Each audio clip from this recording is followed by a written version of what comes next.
Good morning, good morning. I hope you guys are all doing wonderful. Still battling the GTS burbles. I'm trying to find the right burble setup, and I think this one's gonna work. It's like very minimal. I'm not trying to be all business. I just want a little bit of party. I think this is gonna be the right way to do it. Flash this one in and see if it makes it any better. Come on, baby. What is happening, guys? Welcome back to the channel. Welcome back to another video. I had another interesting questions from one of you guys on Instagram. I put out a story post a couple of weeks back asking you guys if you had any questions, shoot them in and I'll try to answer them in a video. And I thought this was an interesting question, talking a little bit about the N55, the OG M2 versus the M2 comp. And the reason that I think this is such an interesting question is because I finally looked at what the prices are doing right now on the OG M2s and the M2 comps, and a lot has changed since I owned my M2. So I'm gonna try and answer that for you guys today. Should be a good one. Ah, that was a quick flash. That's what I like to see. Let's see how these burbles sound now. They were just a little too gnarly before, and I wasn't really feeling it. A little too hot, boy. I do like to have a little bit of burble, just like a tiny bit, but man, they were pretty aggressive before. Also, I do have to say, this steering wheel was in really bad shape when I bought the car, and dude, I didn't realize how well that Sonax can bring back old Alcantara. Like, this was pretty much all smoothed out. It basically just looked like shiny plastic, and I used Sonax and it literally brought the thing back to life. Like, it looks so much better, which makes me really happy because I didn't want to have to buy another one of these. They're like $900 for an OEM GTS steering wheel, and yeah, I was able to save it. Very happy about that.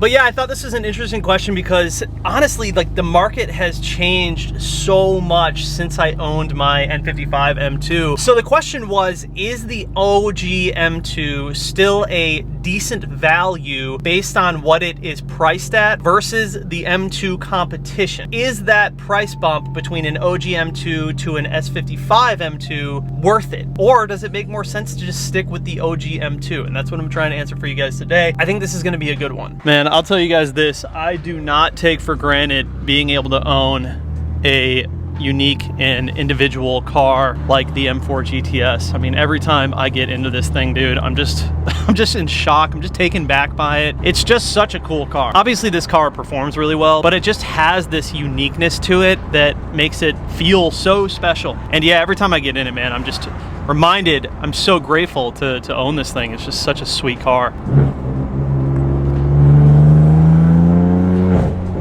Let's see if I'm still in my map 2. Oh, I'm not. Okay, so I'm on stock tune right now. Let's go up to stage 2.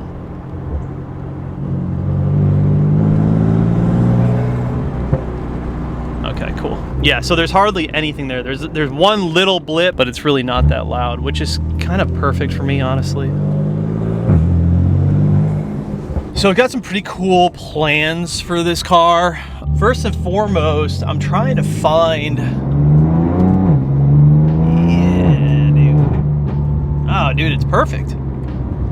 It's like hardly any burbles. A couple of things that I'm trying to do right now with this car. For one, I'm still trying to find a cage that is like reasonably priced that I can put in this car. It is what it is, man. I will, when the time is right and I find the right one, I'll put that in this car. I'm not like in a rush to make that happen, but ideally I would like this car to have all of the factory or some of the factory pieces that it came with, including the cage and the fire extinguisher. Furthermore, I have decided that I think I want to get some E88s for this car. I think that would be badass. Get some BBS E88s on this car. Probably end up going with the, obviously, silver polished lip with the gold.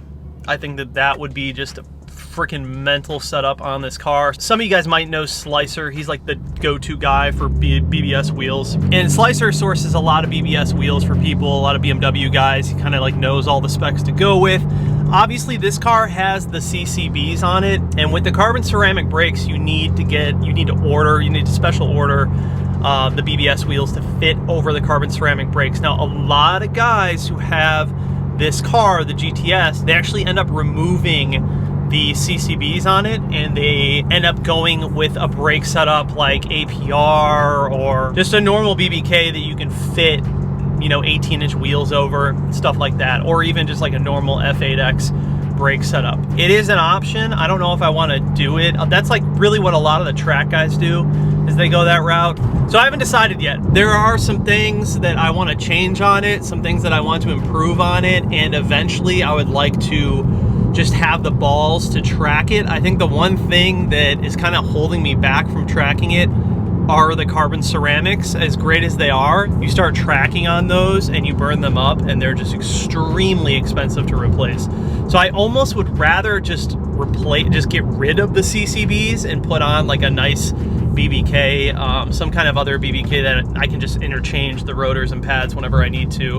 Who knows when that's gonna happen, but I did want to just update you guys. So I am actively looking for some E88s. The only thing is I talked to Slicer and it's 10 months out to order some E88s for this car. I would be able to find some used E88s for this car if I wasn't trying to slam them over the CCBs. The fact that I need them to fit over the CCBs and like have them special ordered and special made is really what would make it difficult or take longer for me to get some E88s on this car. So I don't know which route I'm gonna go yet, but you know, I have been heavily considering getting rid of the CCBs and actually going with like a normal BBK, like AP Racing or something like that. I don't know yet. I'm throwing shit at the wall and trying to figure out what I want to do and looking at a lot of other builds, and we'll see what I end up doing.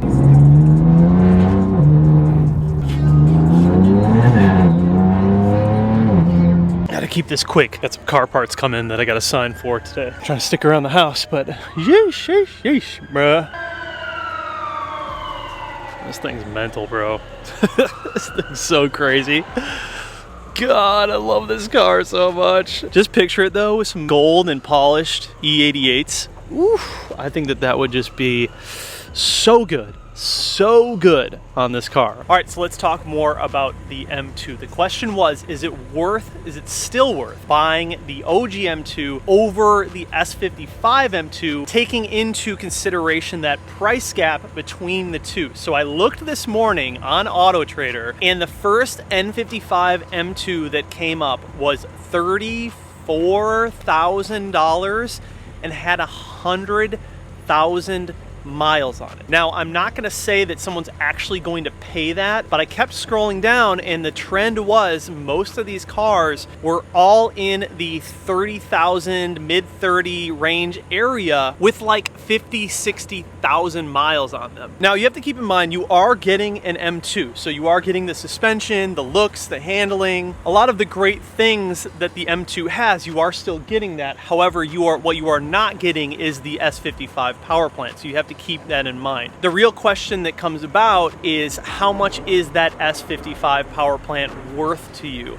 Is it worth paying an extra $20,000 in order to just get into the S55 M2? And in my honest opinion, yes, it is. So looking at the S55 M2s, those have held their value really well. The majority of them were in the $50,000, mid-50s, $1,000 range. So you're talking about an extra 20K. Is that S55 worth the extra 20K? In my opinion, yes. Now, of course, you can still get the OG M2 and you are still technically getting an M car, but you have to be realistic. It still has the N55 in it. The N55, it's not a bad engine, but it's quite limited when it comes to power and performance. I just feel like the S55 is the way to go in an M car if you have that option. I think it really just comes down to what can the person afford and what is their budget. I think it is worth the extra money to get into the S55 M2. However, those prices are still really, really high. Mid-50s to 60,000s to get into an S55 M2 is a lot of money in my opinion, especially when you can get into an F80 or an F82 for 40s, even sometimes high $30,000 now with the 2015s and 2016s. But if we're just keeping this conversation about strictly M2s, in my opinion, it's better off to go with the S55 M2 over the OG N55 M2. I think that the perfect car would have been the B58 M2. Now, I know a lot of people are gonna be like, well, you can just get an M240, it's the same thing.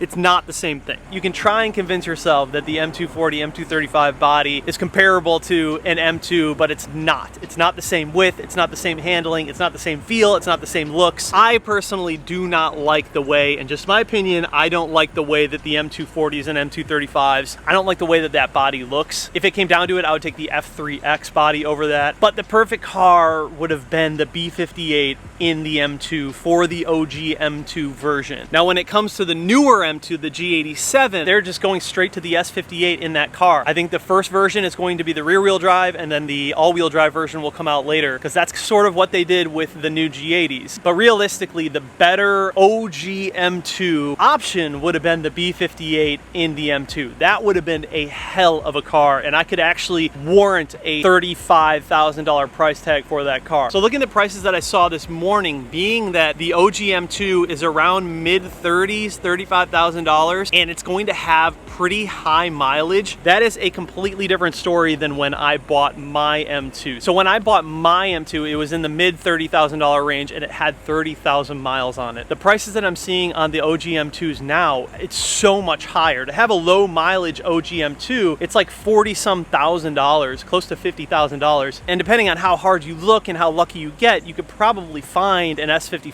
M2 for about $10,000, $15,000 more. S55 is going to be way better than the N55 all day long. I would go with the S55 M2, but that's also because that would still be in my budget or my price range. I personally think that the N55 M2 would get old. It's very limited in terms of what that car can do, and with the amount of power that it makes, I know that I would want more from the car to be satisfied. So that's just me personally, and what I think is actually worth it. If I'm spending that much on a car, I definitely would just want a little more out of it, and I know that the S55 would have plenty of what I would want, and I really wouldn't have to stress the motor so much in order to get what I would want out of the engine. So that's my opinion. I think that you go with the S55 M2. I still think that the prices on those are very inflated, and if I'm being entirely honest, I would probably go with an F80. If I wanted a two-door version, I would probably go with the F82, just because you can get them for a little bit less money, and you're still getting an M car, obviously, and of course you get to enjoy the S55 power plant. So those are my thoughts. You guys tell me what you think down below. Make sure if you have any other questions for me, hit me up on Instagram. I like to try and answer as many questions as possible in these videos for you guys, but that is going to wrap up today's video. Let me know what you guys think about E88s on the GTS. I think that'd be the good move, but I got to run home. I got more parts coming for this car, actually. You guys will see it in the upcoming video. Thank you guys so much for watching. Love you. See you in the next one. Peace.